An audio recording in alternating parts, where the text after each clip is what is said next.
So, yun guys ha. Tinesting natin yung aircon ngayon. Ayan. Ewan ko kung nakikita sa video. Pero umuusok. Ah, umuusok siya. Sobrang lamig. Ang settings natin ay number 2. Tapos, hindi nakasagad yung thermostat. Ito yung temp natin ngayon. Alright. Patayin ko yung flash. 19.7 degrees guys.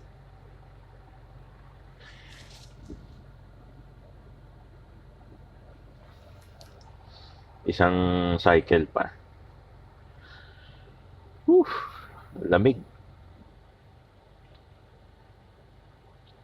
So dati, ang pinakamalamig na nakuha ko mga 21.6, 0.7, mga ganun. Ayan, 20 degrees.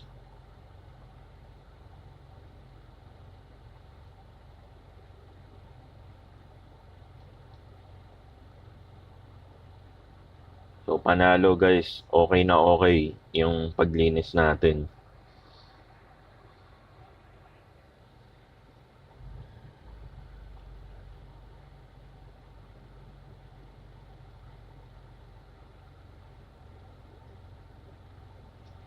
$20. Kung tumaas man yan, konti lang kasi syempre yung heat ko sa katawan, 'di ba? Nagpapataas din 'yan. Pero kita nyo naman, sobrang sobrang lamig. Isa pa. Pero malamang tumaas na to kasi sobrang gini. Tamo, ganun pa rin guys ha. Ganun pa rin. Ayan, tumaas na ng konti. Kasi nga, giniginaw na ako. Yun lang guys. Kita nyo naman very effective yung paglinis natin ng evaporator.